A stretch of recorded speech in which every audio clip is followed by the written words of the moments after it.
I almost died on an operating table, yet my family stayed at my sister's engagement party. Months later, when they finally needed me, I was already gone. After the hospital removed my wristband, a pale mark remained for weeks. Sometimes I still catch myself touching that spot, as if looking for something that no longer exists. It's strange how small physical reminders can outlast deep emotional wounds. Or maybe it's the opposite. My name is Julia Matthews, and I nearly died on a Thursday. But the story began 4 months earlier, with what I assumed was nothing more than stress. Working as a marketing director for a pharmaceutical company in Boston came with long days and constant pressure. So when my stomach started hurting, I blamed caffeine and lack of sleep. By the time the pain became severe, I had convinced myself it wasn't serious. The irony wasn't lost on me. I worked for a company that built diagnostic tools, yet I couldn't recognize my own declining health. My younger sister, Sophie, had always been the center of attention in our family.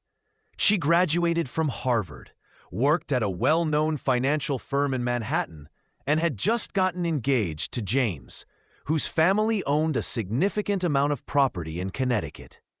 My parents, John and Catherine Matthews, had spent the past 7 months planning Sophie's engagement party as if it were a royal event. Since March, all I heard about was the botanical garden venue, the orchestra, Sophie's custom designer dress, and a guest list that sounded like a Forbes directory. Every Sunday dinner at my parents' home turned into a planning meeting. My mother obsessed over centerpieces, while my father debated wine selections. "Julia, you're definitely coming," my mother would say, without phrasing it as a question. "Sophie is excited to see you." I answered yes while pushing food around my plate, my stomach tightening. I wouldn't miss it. The gala was scheduled for December 1st. My body had unknowingly scheduled my emergency surgery for the same evening. By October, the pain had worsened. I saw my doctor twice. The first time, she suggested it might be stress and prescribed acid reflux medication. The second time, she ordered an ultrasound. It showed something concerning with my appendix, but wasn't conclusive. She referred me to a specialist, but the earliest appointment was 4 weeks away. She told me to go to the ER if the pain became unbearable. I nodded, took the medication, and went back to work. Looking back, I see how reckless that was. But when you're in the middle of everything, you convince yourself you can keep going, until you can't. I took ibuprofen constantly, attended meetings, answered emails, and pretended nothing was wrong. Admitting I was sick felt like admitting weakness. My boyfriend, Ethan, noticed I wasn't eating much. We'd been together 3 years, living in my Back Bay apartment. He encouraged me to push harder for answers. But he left for a work project in Seattle a week before the gala. On the phone, I downplayed how bad I felt. I didn't want him worrying from across the country. December 1st started terribly. I woke up at 5 a.m., spent nearly half an hour in the bathroom, trying not to vomit because the pain was so sharp. Despite the cold weather, I was sweating as I got dressed. I called in sick, a rare thing, and stayed curled on my couch with a heating pad. Around 3 p.m., my mother called. "Julia, please tell me you're getting ready. The gala starts at 7, and you know how your sister is about lateness." "Mom, I really don't feel well," I said quietly. "I might have to miss tonight." There was a long silence. Then her voice turned cold. "You're joking. This is your sister's engagement gala. She's been preparing for months." "I know, but I'm in a lot of pain. My stomach has been getting worse." "You always exaggerate when you're sick," she replied sharply. She reminded me of past times she thought I had overreacted. I tried to explain this was different. She dismissed it. Take some Tylenol and pull yourself together. We need you there. Don't embarrass us by being the only one who doesn't show. Guilt came instantly, exactly as she intended. My mother always knew how to push the "don't embarrass the family" button. I'll try, I whispered. You'll do more than try. Be here by 6:30 for photos. She hung up. I sat there, holding my phone, as pain pulsed through me. Maybe she was right.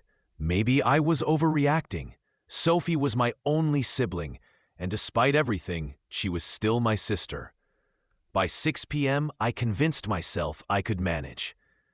I put on the dress I'd bought, applied makeup to hide how pale I looked, and ordered a ride to the botanical gardens. Every bump in the road sent sharp pain through me, but I pushed through it. The venue was beautiful. Thousands of small lights decorated the greenhouse. Sophie looked stunning in her champagne gown, and James stood proudly beside her. My parents were near the entrance, greeting guests. "Julia, finally," my father said. "We thought you might skip." "I told you she'd come," my mother added, kissing my cheeks. "You look pale. You should freshen up before pictures." I survived the family photos by leaning against a pillar between shots. I made it through the first hour, sipping ginger ale and avoiding food. My mother introduced me to several of James's relatives, though I couldn't focus on their names. Around 9 p.m., I approached my mother. "I need to go home. Something is really wrong." She looked irritated. "Julia, we haven't even done the toast. Just wait one more hour." "I don't think I can. The pain is getting worse." "Then go sit somewhere. There's a bench in the orchid room. But you cannot leave before the cake cutting." She turned away, already speaking to another guest. The orchid room was empty and cool. I sat on the bench, leaning forward because it hurt less than sitting upright. Through the glass, I watched the celebration continue. The orchestra played. People danced. Sophie glowed in the center of it all. Around 9:15, the pain peaked. One moment I was breathing through it, and the next, it felt like something burst inside me. Everything went white. I tried to stand, but collapsed. Everything after that is fragmented. Cold tile against my face, someone calling for help, the metallic taste in my mouth as I was lifted onto a stretcher. The ceiling spun as they rolled me out. Later, one of Sophie's friends described what she saw. Me lying on the orchid room floor, in a pool of blood, my dress soaked red as paramedics worked to stabilize me. The event stopped. Guests crowded around. Someone called 911. My parents were annoyed by the interruption. According to that friend, my mother even said, could she really not have waited until after the cake cutting? I was taken to Massachusetts General Hospital. Doctors discovered my appendix had not only ruptured, but had been leaking for days, causing infection and internal bleeding. I needed immediate surgery. It lasted 5 hours. I flatlined twice. The surgeon later told Ethan, who flew back as soon as he heard, that I was close to dying from septic shock and blue loss. My family stayed at the gala while I was in surgery. After the ambulance left, the event continued. My parents told guests I'd had a medical issue but was being treated. The toast happened. The cake was served. The orchestra played until midnight. No one from my family came to the hospital that night. I woke 40 hours later in the ICU, intubated and connected to multiple machines. Ethan was asleep in the chair beside me. When I opened my eyes, he called the nurse and held my hand while I tried to understand what had happened. My parents visited on the 3rd day. I had been moved to a regular room but was still in significant pain and on several antibiotics. They arrived at 3 p.m., my mother carrying a small bouquet of inexpensive flowers. "Julia, thank God you're all right," she said, placing them on the table. "You really scared us." My father hovered near the door, looking uncomfortable. "The doctor said I would recover fully." I looked at my parents, my mind foggy, but clear enough to recognize the lack of genuine concern. "You didn't come," I said. My throat hurt from the breathing tube. "I almost died, and you didn't come?" "The doctor told us you were in surgery," my mother replied, while adjusting the flowers unnecessarily. "There was nothing we could do." So, there was nothing we could do. It seemed more reasonable to stay with Sophie. She was deeply upset about everything that had happened. I felt crushed, knowing I had disrupted her event. Did my mother really think her expression had hardened? That felt unfair. She said my sister had been truly worried about me. But of course, Julia, your timing was terrible. Did I understand how much the gala cost? How many important people were there? James's parents were stunned by the chaos. I felt something break inside me, something that had likely been cracking for years before finally giving way in that moment. I had nearly died. "But you didn't," my father replied, his tone suggesting we should all be grateful and move forward. "The doctor saved you. Everything turned out fine. No need to be overly dramatic about it." There it was again, melodramatic. "I need you to leave," I said quietly. "Julia, don't be childish," my mother began, but I cut her off. "Both of you." They exchanged a look, and I noticed my mother's jaw tighten the way it did when she was annoyed, but trying not to show it. "Fine. Come back when you're thinking clearly. Obviously, the medication is affecting your emotions." After they left, I cried for the first time since waking up. Ethan held me carefully, avoiding the tubes and wires, while I cried into his shoulder until I was exhausted enough to sleep. 4 days after my surgery, Sophie texted me. "You're awake. Glad you're okay. Sorry the timing of everything was so awful." Not sorry I'd nearly died. Not sorry she hadn't visited. Just sorry about timing, as if my medical emergency had been an inconvenient interruption. I stared at the message for a long time before deleting it. Megan, my best friend from college, had made 2 trips from New York to visit me. I was in the hospital for 9 days. Ethan stayed whenever he wasn't required to go home to shower or sleep. Several colleagues sent flowers and cards, but my parents never returned, and Sophie never came. On the day I was discharged, my mother called while Ethan was helping me put on real clothes instead of a hospital gown. "Your father and I think you owe Sophie an apology," she said. I nearly dropped the phone. "Excuse me?" "Her engagement gala was supposed to be the highlight of her year, Julia. Instead, everything turned into a scene about you and your medical issues. Guests left early. The photographer couldn't get all the photos because of the ambulance and police outside. I was dying, Mom. I'm sorry that inconvenienced the party. You've always made everything about you, even as a child. You never liked it when Sophie got attention." James's mother asked uncomfortable questions about our family's health history, and it was embarrassing. The medication fog had lifted enough for her meaning to be clear. "You're right," I said flatly. "I apologize for nearly dying at a bad time. It won't happen again." "That's better. I'm glad you're finally being reasonable. We'll have you over for dinner after you recover so we can put this behind us." "Sure, Mom," I said. "I'll let you know." I hung up. Ethan stood there holding my shoes, anger written across his face. "Did she really?" he began, but I nodded. "I need you to take me home. We'll talk later." Ethan helped me up the stairs, settled me on the couch with blankets, medication, and water, then sat beside me, careful not to bump me. "What are you going to do?" he asked.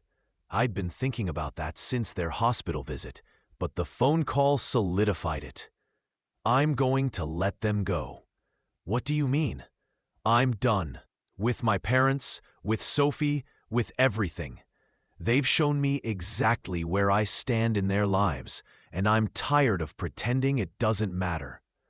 Ethan squeezed my hand. "I'll support you, but are you sure? These choices are permanent." They made things permanent the night they stayed at that party while I was dying. I'm only following their lead. Over the next 2 weeks, the plan formed while I healed. I wasn't trying to hurt them or create drama. I simply removed myself from their lives completely, like excising something harmful. I started small, ignoring my mother's calls and texts. When she complained to my father, he called once, and I told him I was recovering and would reach out when ready. 4 weeks after surgery, Ethan and I went to Colorado to spend Thanksgiving with his parents.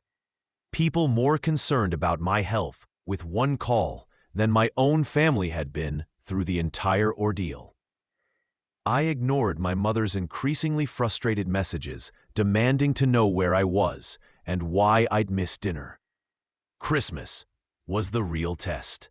My family always gathered on Christmas Eve at my parents' home, a long-standing Matthew tradition. My mother called 2 weeks before to confirm I'd be there, but I let it go to voicemail. Then I blocked her number, and my father's, and Sophie's, and a few relatives who had been recruited to pressure me. Silence followed. No calls, texts, or emails. I had made myself unreachable. Ethan asked several times if I was sure. I was. For the first time in my adult life, I felt light, finally free of the constant pressure and criticism. I changed my phone number in January without giving it to any family members. In February, I moved to a new apartment in Brooklyn, address unknown to them. I blocked them on social media, updated my emergency contacts. By March, I had effectively disappeared from their lives. Megan later mentioned that a family friend said my parents had shifted from confusion to annoyance to disbelief. They even went to my old apartment, only to learn I'd moved with no forwarding address. "They think you've had some kind of breakdown," Megan said. "Your mom asked if I knew where you were and seemed more worried about how it looked." "She's not worried about me," I said. Megan studied me. "Do you really think you can keep this up forever?" "I don't know about forever, but I can keep it up for as long as I need." The truth was, I felt better than I had in years. My job performance improved. My relationship with Ethan grew stronger because I wasn't using him as a shield against my parents' criticism. I started running again. I even returned to painting, something I'd loved in college but abandoned because my mother dismissed it as a waste of time. 9 months passed like that. Then, in late July, at a New York conference, I ran into one of James's cousins in the hotel elevator. She recognized me instantly and began offering condolences about my father and hoping he recovered quickly. After 9 months of peace, my father had a heart attack. I stood there trying to understand. "I'm sorry. What happened to my father?" Her expression fell. "Oh no, you didn't know. I assumed your family told you." "Told me what?" "He had a heart attack 3 days ago. He's at Mount Auburn Hospital. I figured you'd be there." I got off on the wrong floor, wandered into a hallway alcove, and stared at my phone. Of course they had tried to reach me, but I had blocked them. I was unreachable. The question was whether I cared. I called Ethan. "Do you want to see him?" he asked. "He's my father," I said. Regardless, he's still my father." Ethan was quiet, then asked, "Or do you feel you should see him?" "Those aren't the same, Becca." I thought about the hospital room months earlier, about their late visit, the grocery store flowers, my mother insisting I apologize to Sophie while I was still recovering. I admit, I don't want to see him. I stayed for the rest of the conference. A small news article said John Matthews, a well-known Boston attorney, had suffered a cardiac event but was stable. I put my phone away and went to dinner. I was relieved he survived, but I still didn't call. A week later, another article noted he'd had an emergency stent placed and remained in stable condition despite significant cardiac damage. In September, almost a year after the gala, I was at a restaurant in Cambridge with Ethan, celebrating my promotion to senior director, when I looked up and saw Sophie across the room. She noticed me at the same moment. Her face shifted through surprise, confusion, and anger before she excused herself and approached. "Julia," she said sharply, "where have you been?" I set down my menu. "Sophie, good to see you." "Good to see you? Are you serious?" she whispered, keeping her voice low. "Dad had a heart attack and you couldn't even visit him? You blocked us. You didn't even know." "You're right, I didn't know, because every number was blocked. Mom and Dad have been searching for you for over a year. You cut us off as if we meant nothing." I looked at her, the sister I grew up with, now a stranger, and felt only a distant sadness. "I nearly died, Sophie, twice, while you, Mom, and Dad stayed at a party eating cake. That's not fair. We didn't know how serious it was. The EMT said you were stable. I flatlined during surgery, twice, and no one came that night. You texted me days later to apologize for the timing." Sophie flushed. I didn't know what to say. It felt awkward. "It was awkward," I repeated. "My near-death made things awkward for you." "You're being unfair. Mom and Dad visited you. They brought flowers. 3 days later, after accusing me of being dramatic and ruining your event?" I picked up my water glass just to have something to hold. "You want to know what's wrong with me? Nothing. For the first time, nothing. I'm healthy, I'm happy, and I'm surrounded by people who genuinely care whether I live or die." "We care," she insisted, but the words sounded empty. "You care about how my absence affects you. That's not the same." "So what? You'll never speak to us again? You're acting like you don't have a family?" "I'm not pretending anything.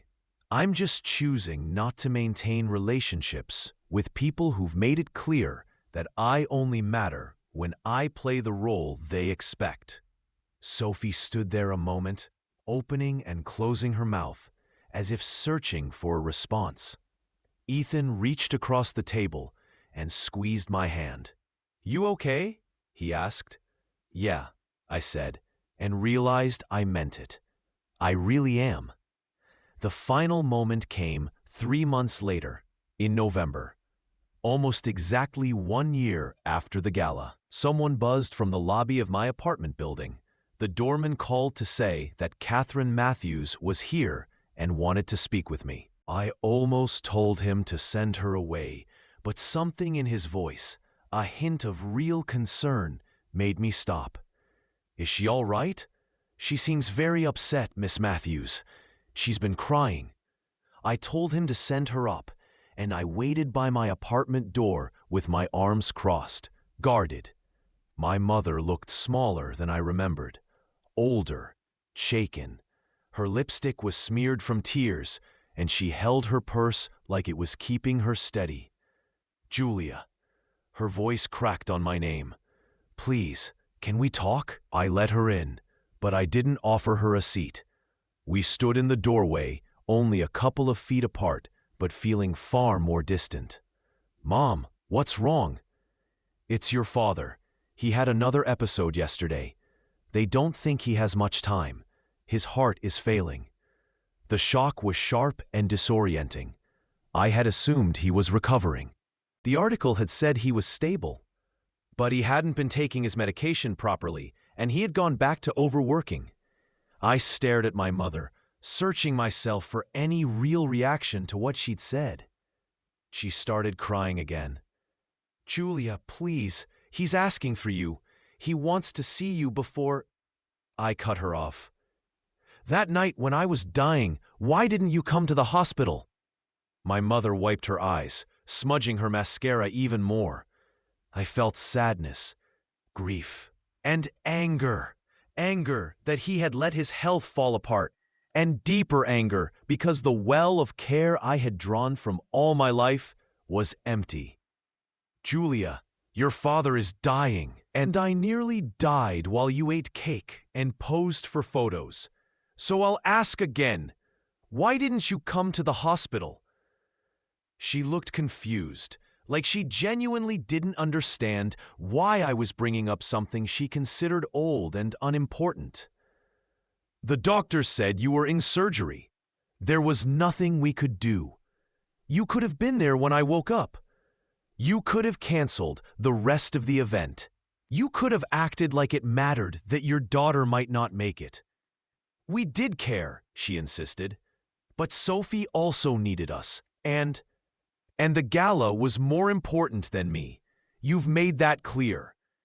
Her expression hardened, the familiar steel returning. "You've always been jealous of your sister. Even now, you can't let go of that petty resentment long enough to be there for your dying father. I'm not jealous of Sophie. I'm angry that you valued her party over my life. It wasn't like that. It was exactly like that. And the worst part is you still don't believe you did anything wrong. Even now, you expect me to rush to Dad's bedside, but you can't understand why I hesitate when you didn't do the same for me. That's different." "How?" She opened her mouth, closed it, then tried again. "You survived. By chance. The surgeon told Ethan it could have gone either way. I survived despite your absence, not because of anything you did. So this is it?"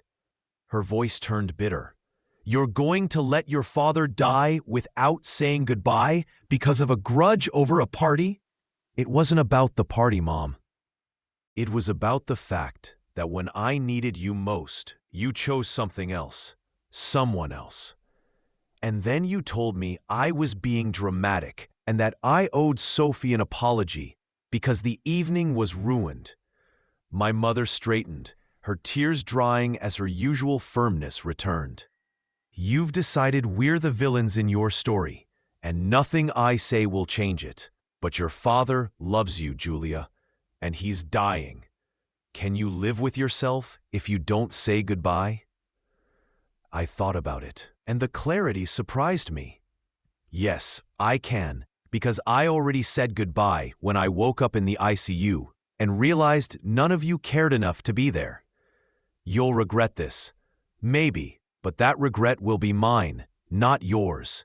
She left without another word. I watched from my window as she drove away, waiting for guilt or grief to hit me. It didn't. My father died 3 days later, according to an obituary in the Boston Globe. The service took place in Cambridge, with speeches from colleagues and relatives. I read the entire obituary at my kitchen table, drinking coffee, feeling detached from the story. Ethan worried. "Are you sure you're okay? It's normal to feel conflicted." "I'm sad he's gone," I said. "But it's the kind of sadness you feel when any person dies, not the grief of losing a father. Does that make me a bad person?" Sometime later, Sophie somehow got my new phone number, probably through a mutual contact, and left a voicemail after the funeral. She was sobbing, calling me heartless, blaming me for our father's death because I didn't show up. I deleted the message. The months that followed were quiet. I focused on work, got engaged to Ethan in the spring, and started planning a small wedding with close friends, building a life that didn't include the family I grew up with. A year after my father's death, about a year and a half after the gala, I saw my mother sitting alone on a bench in Boston Common, feeding pigeons. She looked so diminished, I nearly didn't recognize her. Most people didn't pry, so I gave them the simple answer: we're not in contact. I sat beside her, keeping my distance. "Hi, Mom." She looked up, recognized me, and her face shifted through several expressions before settling into something like resignation. "I'm okay," she said quietly. "How are you?" "I'm well. I got engaged." "Congratulations," she replied automatically. "To Ethan?" "Yes." We sat in silence, watching pigeons scramble for crumbs. "Your sister got married last month," she said. "Small ceremony, just family. What's left of it." "I hope she's happy." "She is. James treats her well." Another pause. "She asks about you sometimes." "Does she?" "She feels bad about everything." "She should." My mother turned toward me. "Really? Look at me. Do you hate us?" I thought about lying, offering something polite. Instead, I told the truth. "No, I don't hate you. I just don't need you anymore." "That's worse," she said, with a strained laugh that sounded like a sob. "I'm sorry. I can't assist with that request." He kept saying your name. The information landed, but it didn't change anything. I'm sorry he died, wanting something I couldn't give him. But he taught me that lesson himself. People don't always get what they want, especially if they've spent years showing someone they don't matter. "We never said you didn't matter," my mother insisted. "You didn't have to say it," I replied. "You showed me repeatedly." The gala was just the final confirmation of something I'd known my whole life. "I don't know how to fix this," she whispered. "You can't. That's what I've tried to tell you. There's nothing to repair because I'm not broken. I'm just finished." "So this is permanent? You're never coming back?" I stood, brushing invisible crumbs from my jeans. "I'm not coming back because I was never really there. You were so focused on shaping Sophie into the perfect daughter that you never noticed I'd already left." "Julia, I hope you have a good life, Mom. I truly mean that. I hope Sophie's marriage brings you joy and you get the grandchildren you've always wanted. I just won't be part of it." Then I walked away, leaving her on that bench. I never looked back. That was 4 years ago. I'm 35 now. I married Ethan at a vineyard in Napa Valley with 50 close friends. We bought a house in Newton. I became a partner at my firm last year, and we're discussing starting a family. My life is full and stable, entirely separate from the people who raised me. But sometimes I question my decision. These thoughts usually come late at night, when Ethan is asleep beside me, and I'm scrolling through pictures of families, parents, siblings, grandchildren, and I feel a faint ache for something I never truly had. Then I remember the hospital bracelet, the cold operating table, waking up alone and realizing the people meant to love me the most chose a party over my life. And I remember that choosing myself wasn't revenge or punishment or even a choice. It was survival. Last week, a letter reached me through my old law school address. It was from Sophie, written neatly on expensive stationery. She wanted me to know she was pregnant, due in January. She wrote that she'd been thinking about family and what it means, and she wished things were better between us. She didn't apologize, not for the gala, not for her message about timing, not for anything. She simply hoped her baby might be a fresh start. I read the letter twice, then placed it in a drawer with other remnants of my old life. My hospital discharge papers, my father's obituary, and the list of block numbers that used to be my family contacts. Maybe one day I'll feel differently.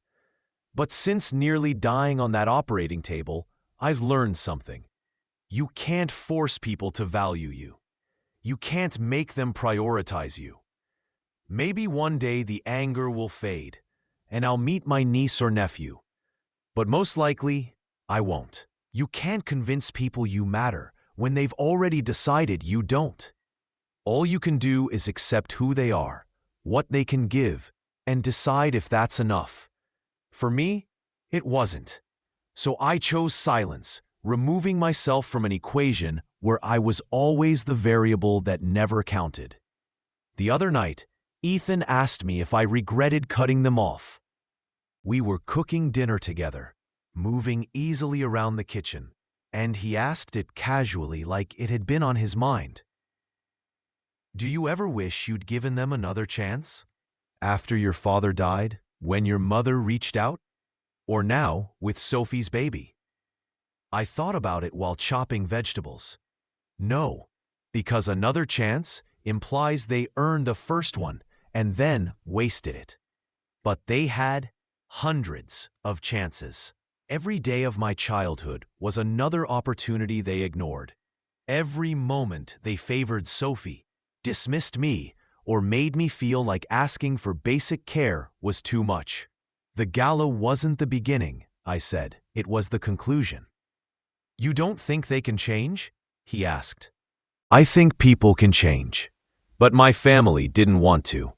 They wanted me to accept whatever little they gave and be grateful. I set the knife down and faced him. I'm happier now than I've ever been. Doesn't that say something? He pulled me into a gentle hug, the same way he held me in the ICU. It tells me you made the right choice. Most days, I believe that. But sometimes, when I see a mother and daughter shopping together, or watch a family reunion online, or hear someone talk about Sunday dinner at their parents' house, I feel the loss of something I never truly had, but always wanted. I mourn the family I should have had, parents who would have rushed to the hospital, a sister who would have canceled her party without hesitation. I think about the human body, its ability to survive trauma and repair itself even when the damage seems beyond healing. I like to think I've done the same emotionally. The trauma of being unloved by the people who should have loved me almost destroyed me. But I removed the infected parts, gave myself time, and rebuilt something stronger. My phone has been silent for 4 years. No calls from blocked numbers. No letters except Sophie's announcement. No surprise visits. They finally understood I meant what I said, that I wasn't bluffing, or being dramatic, or waiting for them to plead for forgiveness. I was simply finished. And here's the thing about being finished. It's not dramatic. It's not revenge. It's not even particularly satisfying. It's peace. I don't lie awake imagining scenarios where they realize what they did. I don't wish for them to experience what I felt, being abandoned in a moment of fear. Maybe my father's final illness gave them a glimpse of that pain. My mother reaching out in desperation. My silence being her answer. But I didn't plan it, engineer it, or feel vindicated. I just felt nothing. And maybe that's the real revenge, if you want to call it that. I'm indifferent to whether they suffer or succeed, struggle or flourish, live or die. I don't hate them enough to hurt them, but I don't love them enough to save them. When I have a child, I know I'll think about my parents, how they failed me, and how hard I'll work not to fail my own children. They'll be strangers who share my DNA and my last name, but strangers nonetheless. Ethan and I are trying for a baby now, And I'll teach my children that they matter, that their pain is real, that I'll believe them when they hurt, that no event or obligation will ever outrank their well-being. And I'll do all of this without my parents ever meeting their grandchildren. Maybe that makes me cruel. Maybe one day my children will ask why they don't have grandparents on my side. And I'll explain that sometimes love isn't enough, and biology doesn't override boundaries. That sometimes the healthiest choice is to walk away from the people who hurt you. But I believe they'll understand. I'll raise them in a home where understanding is natural, where their emotions are respected, and where they never have to fight to be heard. The other day, I found the champagne-colored dress I wore to Sophie's gala, the one ruined with blood. I'd kept it for some reason, tucked away in a garment bag, forgotten. I pulled it out and stared at it. The stains were deep, dark patches across the silk. The dress was ruined, beyond saving, so I threw it away. Some things can't be cleaned or repaired. Some damage is too deep, and the only choice is to let go and move forward. That dress isn't meant as a metaphor, but maybe it is. Either way, it's gone. And I'm still here, living a life my family will never see, building a future they'll never know, becoming a person they'll never meet. And I'm fine with that. More than fine. Choosing myself gave me the freedom to become someone I actually like. So no, I don't feel guilty. I don't lie awake wondering if I should have tried harder or forgiven sooner. I simply moved on. My life is proof that you can survive and even thrive when your family fails to love you. They expected me to need them, to miss them enough to forget everything. But you can build something stronger from the remains of broken relationships and unmet expectations. All you have to do is be willing to let go. I let go 4 years ago on an operating table when I flatlined twice, and no one noticed, and I've been free ever since.